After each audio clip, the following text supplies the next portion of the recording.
Padahal sesungguhnya di dalam maulid ada 5 persoalan yang diperintahkan oleh Allah. 1, selawat. Bahkan Allah bukan hanya memerintahkan untuk selawat, bahkan Allah sendiri itu berselawat. Innallaha wa malaikatahu yusalluna 'alan nabi. Allah dan malaikat itu berselawat kepada Nabi. Ya ayyuhalladzina amanu, hai orang-orang yang beriman, sallu 'alaihi wa sallimu taslima. Berselawatlah kalian kepada baginda Rasulullah sallallahu alaihi wasallam. Ada perintahnya, itu nomor pertama. Inti peringatan maulid itu pertama, diperintahkan oleh Allah. Bukan hanya diperintahkan, tapi dicontohkan oleh Allah. Allah dan malaikat aja berselawat. Kalau ada umat Nabi Muhammad tidak berselawat, ini terlalu nih orang ini. Allah, malaikat berselawat, ini akan ada berselawat, bubualan. Makanya kalau kita banyak berselawat, apa kata baginda Rasul? Awalan nas bi yaumal qiyamah absuruhum alayya sholatan. Orang yang paling dekat denganku nanti hari kiamat itu orang yang paling banyak berselawat. Jadi banyak kita berselawat, sebab bukan hanya untuk manfaat kepada diri kita, manfaat juga untuk orang-orang lain di dalam kehidupan kita. Anak-anak kita bacakan selawat, dia tidur kita bacakan selawat, dia berangkat ke sekolah, dia apapun kita baca. Pokoknya intinya perbanyak baca selawat. Kata Abah Guru Sekumpul, hendaklah siapa yang ingin mimpi ketemu dengan baginda Rasul, atau nanti waktu sakratul maut dia bisa melihat baginda Rasul, itu baca salawat 1 hari 1 malam 1000 kali. 1000 kali aja. Cuma nolnya 3. 1000 kali kita membacanya salawat 1 hari 1 malam. Insya Allah kalau mimpi itu ketemu dengan baginda Rasul, suatu saat pasti kita mimpi ketemu baginda Rasul. Kalaupun tidak, waktu sakratul maut kita akan melihat baginda Rasul. Kalau tidak percaya, coba-coba aja. Coba baca salawat dengan sakaratul mautnya. Coba baca salawat 1000 kali. Itu baik untuk diri kita. Ini yang pertama. Orang yang paling dekat dengan Rasul itu adalah orang yang paling banyak bersalawat. Man shalla alayya sholatan sallallahu alaihi biha asyara. Barang siapa berselawat untukku 1 kali, maka Allah berselawat untuknya 10 kali. Jadi selawat itu sebenarnya untuk kita. Sama seperti orang melempar bola ke dinding. Begitu dia melempar, semakin kencang lemparan, semakin kencang pula baliknya bola untuk diri kita. Maka kita sesungguhnya berselawat bukan untuk baginda Rasul, untuk kita. Sebab baginda Rasul, umat yang tidak berselawat itu tidak ada masalah. Maqam mahmudah, satu tempat yang paling mulia di dalam surga, itu hanya ditempati oleh baginda Rasul. Tapi yang rugi siapa? Umat sendiri. Makanya banyak-banyak kita baca selawat.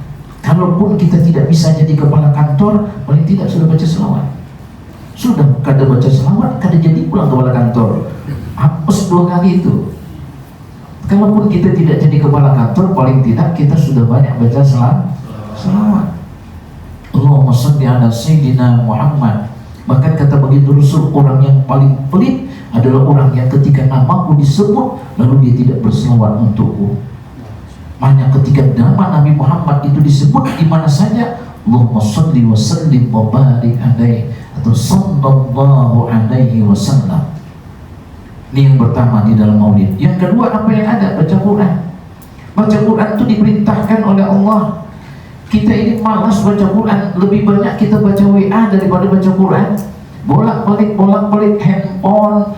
Sebelum tidur handphone tidak lepas, bangun tidur handphone di tangannya.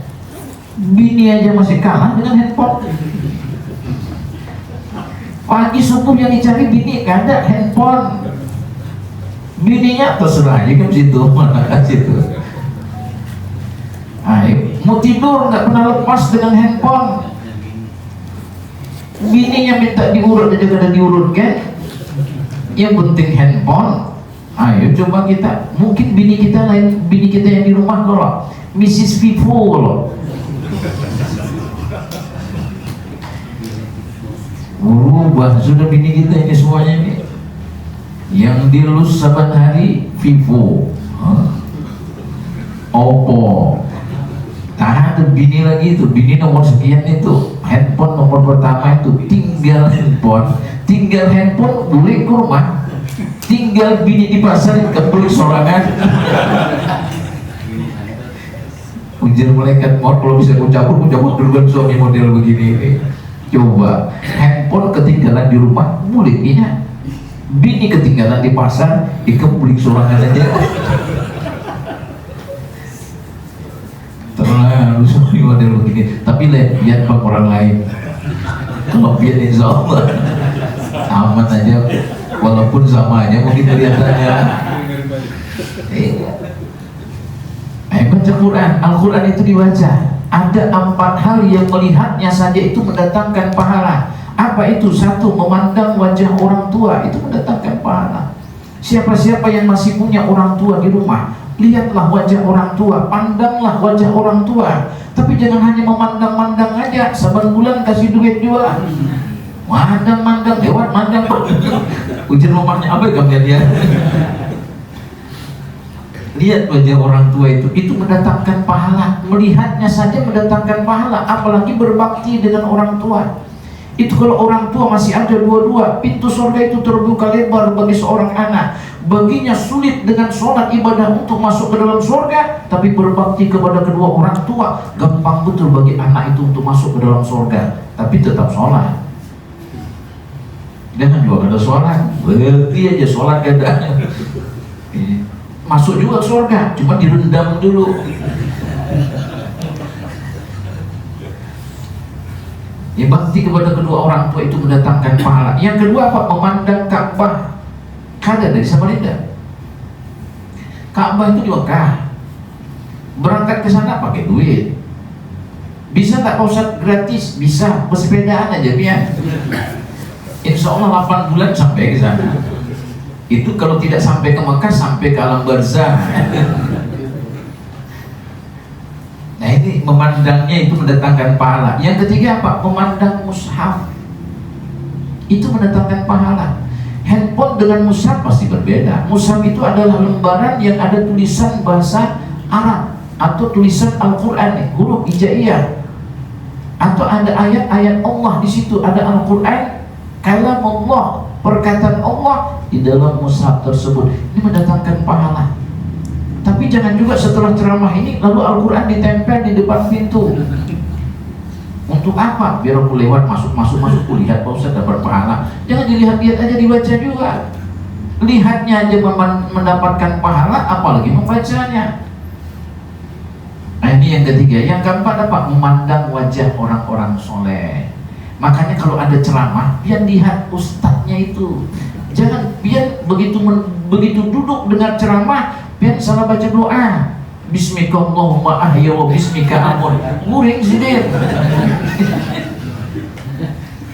Begitu ustadznya, wabillahi taufiq wal hidayah. Assalamualaikum warahmatullahi wabarakatuh. Waalaikumsalam. Baru mulai kan? Apaan? Sudah mulai ustadznya. Kenapa sebabnya? Mulai datang pertama sampai ustadznya hilang, ada juga orang itu ustadznya datanginya kada tahu, ustadznya mulai dia masih di situ. Saking khusyuknya dia dengan tidurnya itu. Makanya memandang wajah orang soleh itu mendatangkan pahala. 4 hal: memandang wajah orang tua, memandang Ka'bah, memandang mushaf, dan memandang wajah-wajah orang soleh. Kalau perlu di rumah itu ditempel wajah-wajah orang soleh. Kadang usah artis yang bersempakan kayak itu, gak ada jelas gitu. Mana mau masuk malaikat situ? Ada kan? Kalau pada tepuk-tepuk itu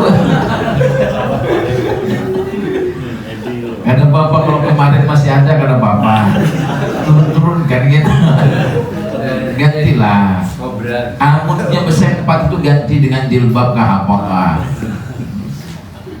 Usah, pokoknya mandang wajah orang soleh itu mendatangkan pahala. Kenapa? Sebab kalau kita memandang wajah orang yang soleh, kita pasti teringat akan Allah. Itu orang yang paling bagus adalah orang yang ketika dilihat orang lain, maka orang lain itu mengingatkan dia akan Allah Subhanahu wa ta'ala. Tapi kalau kita melihat orang yang bersempakan itu, nggak mungkin kita ingat lawan Allah itu.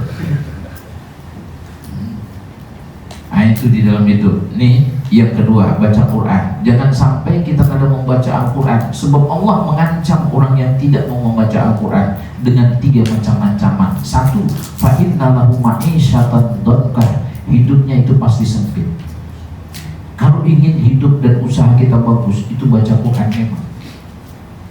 Ini kalau ingin sukses, ingin jadi orang kaya, 1, harus sering-sering sholat tahajud malam.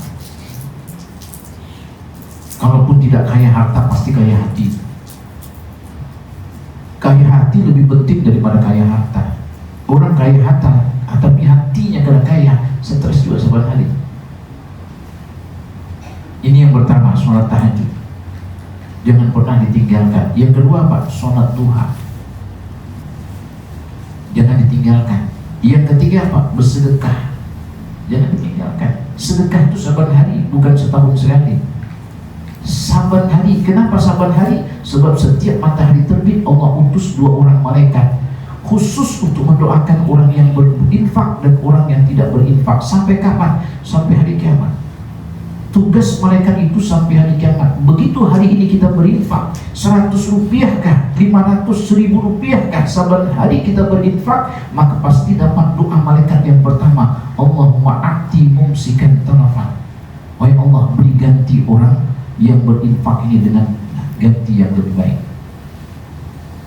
Kalau ada orang yang tidak mau berinfak, Allahumma a'ti mumsikan talafan. Kalau yang tadi munfikan khalafan, orang yang berinfak ini dengan ganti yang lebih baik. Tapi kalau dia tidak berinfak, Allahumma a'ti mumsikan talafan. Wahai Allah, hancurkan dan binasakan harta orang pelit ini. Itu doa malaikat sampai hari kiamat. Maka saban hari kita berinfak. Di rumah itu kalau perlu disiapkan celengan. Saban hari. Nanti akhir bulan antarkan ke Sentosa Dalam, ke pesantren Ustaz Bahtiar Muhammad Yunus. Ada juga manfaatnya. Saban hari biar berinfak. Kenapa harus saban hari? Supaya biar dapat doa daripada malaikat yang pertama. Syukur-syukur pian, setiap pian berinfak 1000 rupiah, 500 untukku dan seluruh keluargaku, 500 untuk ayah bundaku, apalagi sudah meninggal. Itu kalau ada anak yang berinfak saban hari untuk ayahnya yang sudah meninggal, ibunya, itu mereka kalau bisa keluar dari kuburan akan keluar dari kuburan. Untuk apa? Diciumnya, khusus mencium keningnya, habis itu balik lagi. Kenapa balik lagi? Meninggal sudah sini memang. Tapi kalau ada anak tidak berinfak, itu kalau dia bisa keluarnya untuk apa? Dicekek. Habis itu, bujurnya, habis dicekek, guling. Ketika ditanya kenapa dia mencekek, anak kada berguna. Pelit. Aku katanya, tahulah Pak Ustaz, itu rumahnya ampunku, kendaraan ampunku, sumpaan ampunku, duit sepeser pun kada dikirim, sari kamu. Kalau tahu itu Pak Ustaz, anakku model begitu, lebih baik aku tidak usah punya anak begitu aja. Lebih baik Pak Ustaz yang jadi anakku. Kalau nggak percaya, tak boleh ya. Kuburan sorangan gitu. Bahagia tuh orang tua, senang dia. Kenapa senang? Anaknya ngirim terus. Jadi ketika ada seorang soleh, dia mimpi teringat dengan orang yang sudah meninggal. Dia mimpi ketemu dengan orang yang meninggal. Di dalam mimpinya dia ketemu ada orang tua duduk santai termenung, sementara orang lain sedang rebutan makanan. Kata orang soleh ini, Kai, kenapa dia duduk sementara yang lain rebutan? Kata Kai, ngapain aku rebutan? Anakku saban hari mengantarkan makanan untukku. Apa makanan orang tua itu? Doa dan sedekah anaknya yang masih hidup di dalam kehidupan. Saban hari sampai ke makomnya. Untuk apa aku rebutan? Anakku saban hari mengantarkan untukku. Pada waktu yang lain, orang tua soleh ini ketemu dengan orang tua itu dan rebutan makanan. Kata orang soleh, Kai, kenapa dia umpat rebutan sekarang? Anakku yang biasa mendoakan dan berinfak untukku meninggal sudah. Kada ada lagi mendoakan. Doa orang soleh itu diperebutkan oleh orang yang sudah meninggal. Kalau kada percaya, coba pilih meninggal. Nanti kami doakan. Diperebutkan itu. Sebab orang yang sudah meninggal itu kada tahu apa-apa lagi. Yang kada tahu apa-apa, yang tidak bisa melakukan apa-apa, itu yang meninggal, bukan yang hidup. Yang hidup masih bisa. Makanya sunnah Rasul apa? Kalau masuk kuburan apa? Assalamualaikum warahmatullahi wabarakatuh. Assalamualaikum ya ahlad diyar wa nahnu insyaallah bikum lahiqun. Kan doa itu masuk kuburan. Kalau memang doa itu tidak berguna, kenapa begitu Rasul mengajarkan begini? Orangnya sudah meninggal. Sementara mengucap salam itu sunnah, menjawab wajib. Tapi pian kalau ke kuburan itu jangan berharap jawaban kuburannya. Kita muka itu dia jadi kuburan. Artinya apa? Itu memang untuk orang meninggal ya sampai. Kalau tidak sampai, ngapain sunnah Rasul itu masuk kuburan disuruh mengucapkan salam? Jadi ucapkan salam. Bahkan di dalam sholat aja rukun wajib hukumnya at-tahiyatul mubarakatus shalawatut thayyibatu lillah. Assalamu alayka ayyuhan nabiyyu wa rahmatullahi wa barakatuh. Nabinya sudah meninggal. Tapi artinya apa? Untuk orang meninggal tetap. Kita yang hidup, yang sampai, yang meninggal, ya kada tahu apa-apa lagi. Sudah terputus, yang meninggal, bukan yang hidup. Yang hidup masih kawan nyambung. Terserah aja, biar doa. Kalau ada orang ngotot doa orang hidup itu sudah sampai besok-besok. Ini kalau ada orang yang meninggal, yang ngomong begitu, berdiri aja di depan bapaknya bisa meninggal. Angkat tangan, wahai Allah, azablah mayat ini, masukkan mayat ini ke dalam neraka. Bila ia sakit, tenang, sampai tenang aja kan. Sakitnya itu marah nggak kira-kira? Marahnya. Tapi ketika marah sampaikan aja, tenang wal, kada sampai. Tapi tetap saling duit. Kalau begitu doakan orang yang sudah meninggal itu dengan doa yang baik. Jangan bilang kada sampai, sebab kita kada tahu juga. Makanya kalau ingin tahu, ya meninggal di situ. Kami doakan. Nanti kalau sampai kasih jempol. Jemaah yang dimuliakan oleh Allah Subhanahu wa taala, itu yang kedua yang ada di dalam baca Quran. Kalau kita tidak baca Quran, satu, hidup sempit. Yang kedua, wa nahsyuruhu yaumal qiyamati a'ma. Orang itu akan dibangkitkan hari kiamat dalam keadaan buta. Bacalah Al-Quran walaupun satu hari satu ayat. Pak Ustaz, adakah solusi? Kami sangat sibuk Pak Ustaz, super sibuk. Kayak apa solusi supaya setiap hari kami membaca ayat Al-Quran? Kalau pian sibuk bujur, ini pian kada sempat membaca yang lain, bacalah seperti yang saya baca ini. Bismillahirrahmanirrahim. Yasin, sadaqallahul azim. Berangkat pian. Cuma jangan sering-sering. Kalau sering-sering pian ketemu di malaikat di kuburan, tamparnya itu. Permainkan aku.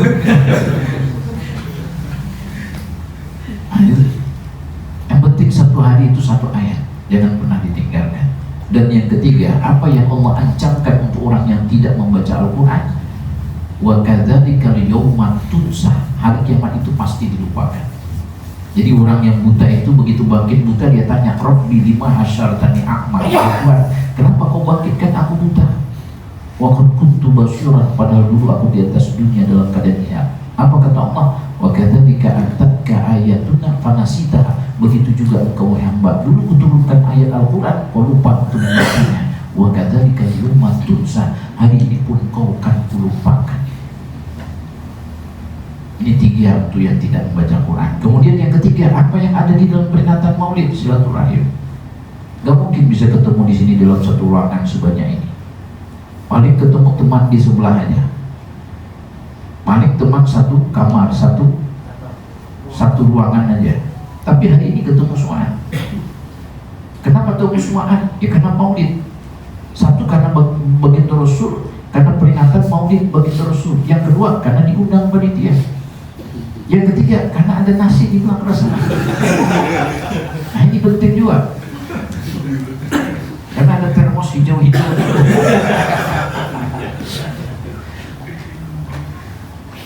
Nah ini makanya silaturahim itu kenapa harus silaturahim? Kita kalau nggak silaturahim, man ahabba an yubsatalahu fi rizqihi wa an yunsa'alahu fi athari falyasir rahimahu. Siapa yang ingin diluaskan rizkinya, dipanjangkan umurnya, sambungkan silaturahim.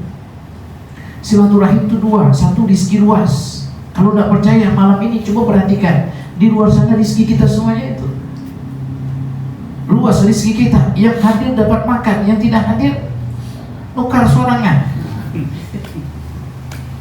Kan rezeki kita luas. Kita punya teman bagus, berangkat tiba-tiba teman pindah ke Jakarta. Lalu kita suatu saat ada tugas ke Jakarta, telepon, datang mobil, mau diantar ke rumah, makan gratis, mobil gratis, nginap gratis. Yang penting jangan 2 bulan. Itu bukan nginap, itu mutrak itu. Tugas 2 hari 3 hari daripada kita tidak punya teman, silaturahim tidak bagus, punya teman tidak bagus silaturahim, tiba-tiba pindah ke kantor, mau telepon tidak kenal, tidak terlalu nyaman. Kenapa tidak terlalu nyaman? Tidak terlalu akrab. Kenapa? Kalau kantor itu ihdinas siratal mustaqim, mukanya lurus saja, senyum kanan kiri tidak. Saya kalau ketemu orang tidak pernah senyum, di dalam hati saya terbagus saya ketemu tiang listrik daripada ketemu kamu. Aku kalau ketemu tiang listrik tidak senyum dengan aku tidak ada masalah. Tiang listrik itu lihat tidak ada bibirnya. Aku ketemu dengan engkau ini tidak senyum denganku, bibirmu untuk apa? Padahal tersenyum dengan teman kita, saudara kita, sedekah. Sedekah dengan duit tidak mau, neraktir tidak mau, senyum juga tidak mau. Lebih baik punya bibir orang itu, gigi aja gitu. Senyum dengan orang, silaturahim bagus. Kenapa bagus? Nanti kalau kita suatu saat perlu dan butuh, itu gampang. Melepon akrab, begitu melepon di mana kan bandara, cuma datang. Coba kalau kita silaturahim tidak bagus, siapa yang kita telepon? Taksi online. Jemput juga, jemput, bayar. Habis itu dibawa kemana? Hotel, bayar pulang. Habis itu 3 kali 1 hari 1 malam, bayar pulang makan. Coba punya teman silaturahim, rezeki luas. Yang kedua apa? Umur panjang. Kenapa umur panjang? Setiap bertemu, mudah-mudahan nikah panjang umur. Adalah orang ketemu dengan orang, lalu dia bilang, mudah-mudahan nikah pendek umur. Wow, pasti orang doakan kita itu supaya panjang umur. Umur panjang. Pak Ustaz, nih ada satu ayat, idza jaa ajaluhum la yastakhiruna sa'ah wa la yastaqdimun. Kalau sudah datang ajal, tidak bisa dimajukan, tidak bisa dimundurkan, dan tidak bisa dimajukan. Itu pada posisi tugas malaikat untuk mencabut nyawa. Malaikat kalau sudah ditetapkan oleh Allah, yang kedua untuk memajukan dan memundurkan. Tetapi jangan lupa, ada satu ayat yang kedudukannya di atas daripada ayat ini. Idza arada syai'an ayyaqula lahu kun fayakun. Allah itu kalau mau sesuatu, dia cukup bilang jadi. Apa kata Allah? Tambah 5 tahun. Kenapa malaikat? Kedudukan ayat ini lebih tinggi daripada yang tadi. Yang tadi normal, kalau ini abnormal. Jangankan urusan pencabutan nyawa, urusan warung aja abnormal ada juga. Urusan pencabut nyawa kalau boleh. Nah ini hidup. Jadi silaturahim itu memperpanjang umur. Satu secara kuantitas, yang satu lagi secara kualitas. Kualitas itu maksudnya apa? Umur 60 tapi kayak 70. Kenapa? Bahagia terus. Ada orang umur 80 tahun kayak 60. Kenapa? Menderita terus.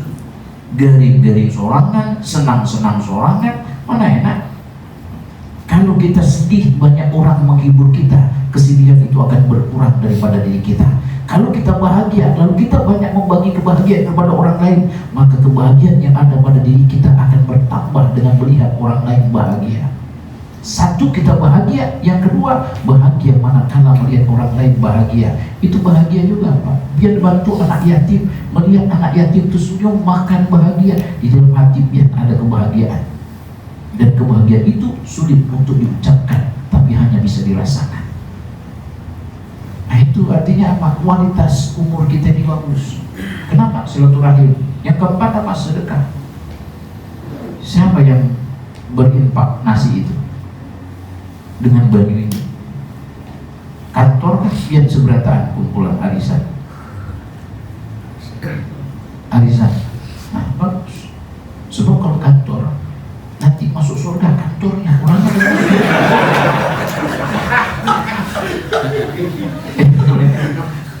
Man anfaqa dirhaman fi maulidin Nabi sallallahu alaihi wasallam kana rafiqi fil jannah. Barang siapa yang berinfak walaupun 1 rupiah di dalam peringatan maulid, kata Abu Bakar As-Siddiq, nanti dia itu menjadi temanku di dalam surga. Bila menjadi teman Abu Bakar As-Siddiq di dalam surga, sebelahnya pasti baginda Rasul. Tapi kalau kantor, ya kantornya masuk. Kami terus Pak, biar sudah berimpak sih masuk juga kayak macam ceritanya. Tapi karena biar patungan, dua biar. Ya, tapi sholat yang penting. Dan impak aja kalau sholat orang. Nah ini yang keempat. Sedekah. Kenapa sedekah? Ittaqun nar walau bisyikki tamratin. Hindari neraka jahanam walaupun dengan secuil kurma. Secuil kurma bisa menghindari neraka jahanam, apalagi satu bungkus nasi. 100.000 rupiah. Orang secuil kurma aja bisa menghindari neraka. Kemudian yang terakhir. Sebab mata dia ini sudah semakin merah. Ngantuk biar berani ya. Untung kenapa penceramahnya kayak gini aja, kalau biar kada kelihatan ngantuknya. Coba kalau lurus ihdinas siratal mustaqim selesai, dia bisa ada Allah lazim. Yang terakhir nih, karena memang sudah waktunya 30 menit lewat sudah. Kemudian yang terakhir apa yang ada di dalam peringatan Maulid? Tausiah. Menuntut ilmu itu hukumnya wajib. Thalabul ilmi fardhatun ala kulli muslimin. Menuntut ilmu itu wajib hukumnya atas setiap muslim, baik laki-laki maupun perempuan. Berdosa kalau kita begawi terus lalu tidak menuntut ilmu. Allah murka kepada orang yang alim dalam urusan dunia tapi bodoh dalam urusan akhirat. Maka tuntutlah ilmu itu, belajar kita. Kata baginda Rasul, jadilah engkau orang yang alim. Untuk jadi orang alim sulit kita. Kenapa? Harus belajar nahwu, harus belajar sharaf, harus belajar mantik, ilmu badik, ilmu balaghah, ilmu tafsir, ilmu usul fiqh. Stres kita. Mikirkan bini minta duit aja stres kita. Apalagi mikirkan nahwu syarat kita nanti. Kalau begitu kata yang kedua, jadilah tolib. Tolib apa? Orang yang menuntut ilmu. Pian pakai ransel mendaftarlah di pondok-pondok pesantren. Maulah pian mendaftar di pondok pesantren. Karena begawi lagi di kantor. Mondok pian, maulah pian. Kalau pian mau, gurunya juga kada mau juga. Kalaupun pian mau, gurunya pasti kada mau. Paling dilihat dari ujung rambut sampai ujung kaki aja. Apa kata guru terakhir? Salah ke orang ini. Lalu kata baginda Rasul, kalau begitu yang ketiga. Yang ketiga siapa? As-sami, mendengar. Banyak-banyak di majelis. Kata baginda Rasul, jangan jadi keempat. Yang keempat ini pasti celaka. Siapa yang keempat? Alim tidak, tolib tidak, dengar juga kada mau. Ujung-ujung celaka itu. Akhirnya apa? Berbuat tanpa arah dan tujuan, kada jelas. Ihdinas siratal mustaqim itu pakai ilmu. Ada. Al-ilmu qabla al-amal, berilmulah kalian sebelum kalian beramal. Sebab landasan beramal itu harus ilmu. Nah, bisa tidak berilmu. Makanya kita disuruh untuk di dalam pernyataan Maulid diumumkan tausiah, diberikan penjelasan-penjelasan agama. Kenapa? Karena di dalam tausiah tersebut yang dibahas apa? Pertama, sirah, perjalanan sejarah baginda Rasul. Surah, gambaran fisik baginda Rasul. Apa yang beliau suka, apa yang tidak beliau suka, bentuk kayak apa rambutnya, kayak apa bajunya, dan lain sebagainya. Kayak apa cara jalannya, surah. Kemudian sarirah yang ketiga, apa itu? Risalnya baginda Rasul, pikirnya baginda Rasul. Apa yang beliau pikirkan? Bagaimana supaya umatnya itu selamat. Nah, itu kita punya risauan. Kalau ada teman belum sholat, kita risau bagaimana cara untuk mengajak teman itu untuk sholat. Kalau ada teman dia suka ke Celsius, kita risau bagaimana caranya untuk mengeluarkan dia dari Celsius itu. Kalau ada, kan di sini kan ada. Kenapa kan ada? Sedang dengarkan ceramah. Tahunya guru Celsius. Lewat aja. Lewat baca itu. Sebab kalau saya begini lalu pakai sarung, begitu masuk kemana? Kejar satpam, kemana Pak? Langsung saya jawab mau rupiah buat. Nah ini Ilmu itu penting. Yarfa'illahu alladziina aamanu minkum walladziina utul ilma darajat. Allah angkat beberapa derajat orang yang beriman dan punya ilmu pengetahuan. Jemaah yang dimuliakan oleh Allah, karena ibu-ibu sudah sibuk dengan urusan di situ, maka kita cukupkan di sini saja. Sebelum saya lihat tuh sudah memberes-bereskan itu. Kasihan yang sudah 2 kali memberes-bereskan. Berhenti juga ceramahnya ini. Maka karena beliau sudah membereskan itu, kita cukupkan di sini saja. Alasan penceramahnya itu. Kita cukupkan di sini saja. Mudah-mudahan ada manfaatnya. Jadi inti peringatan Maulid ada 5 persoalan dan 5 poin di dalamnya. Sementara Maulid itu adalah kulitnya, casingnya. Jangan lihat casingnya, tapi lihatlah isinya. Sebab isi lebih penting daripada casing. Apa intinya? Ini tadi. 1, kita membaca selawat. 2, membaca Al-Quran. 3, silaturahim. Yang 4, bersedekah. Dan yang 5 adalah tausiah, menuntut ilmu. Semuanya diperintahkan. Mudah-mudahan kita termasuk orang-orang yang beruntung. Mudah-mudahan dengan peringatan Maulid paling tidak menggugah semangat kita untuk semakin memahami dan mempelajari siapa itu baginda Rasul. Kalau sudah tahu, maka kalau bisa berakhlaklah dengan akhlak baginda Rasul. Kalau tidak bisa persis seperti baginda Rasul, paling tidak mendekati baginda Rasul. Al-Fatihah.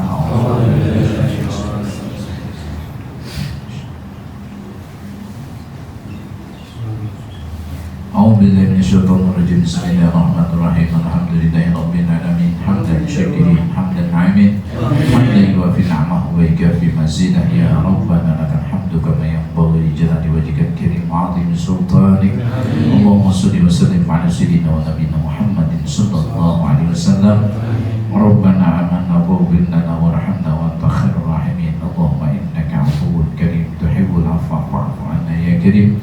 Wa an walidina wa jami'il muslimin muslimat wal mu'minin mu'minat bi rahmatika ya arhamar rahimin.